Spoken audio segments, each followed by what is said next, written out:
সেনাবাহিনী ৬০ দিন ধরে কার্যক্রম করবে ইন সিভিল পাওয়ারে, এই তথ্যটা সম্মত সঠিক না। ৬০ দিনের জন্য নির্বাহী ম্যাজিস্ট্রেসির যে ক্ষমতার কথা বললাম সেটার কথা বলা হয়েছিল। কতদিন থাকবো এটা সরকারের সিদ্ধান্ত, বিকজ সেনাবাহিনী ডেপ্লয় হয়েছে সরকারের সিদ্ধান্তে। সো সরকারই এটা নির্ধারণ করবেন যে সেনাবাহিনীকে কতদিন মোতায়েন থাকা প্রয়োজন। ঠিক আছে, এটা ছিল আপনার প্রথম প্রশ্নের উত্তর। আর দ্বিতীয় যেটা বললেন মানবাধিকার লঙ্ঘন বা বিচার বহির্ভূত হত্যা প্রতিরোধ করার ব্যাপারে আমরা সেনাবাহিনী অত্যন্ত সচেতন।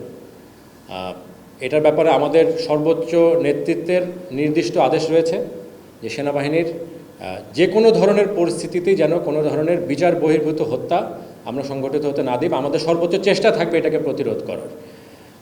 মানবাধিকার লঙ্ঘনের বিষয় যেটি বললেন, আমাদের সর্বোচ্চ চেষ্টা রয়েছে যাতে করে এই ধরনের কোনো ঘটনা আমরা ঘটতে না দিই। এবং আমরা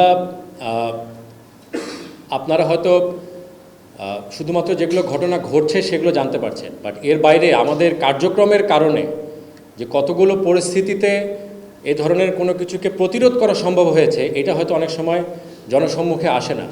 যেমন শুধু ইন্ডাস্ট্রিয়াল সেক্টরে যদি আমরা বলি, ইন্ডাস্ট্রিয়াল সেক্টরে এ পর্যন্ত 600-রও বেশি আনরেস্ট হয়েছে এবং এর মধ্যে অনেকগুলো ভায়োলেন্ট ছিল, বিশেষ করে শুরুর দিকের যে ঘটনাগুলো।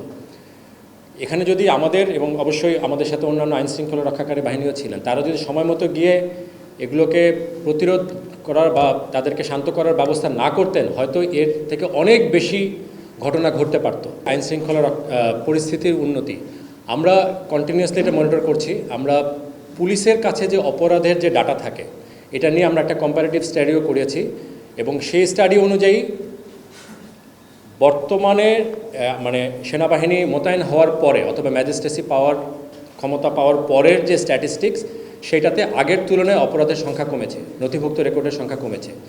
তার মানে পরিস্থিতির অবনতি হয়নি।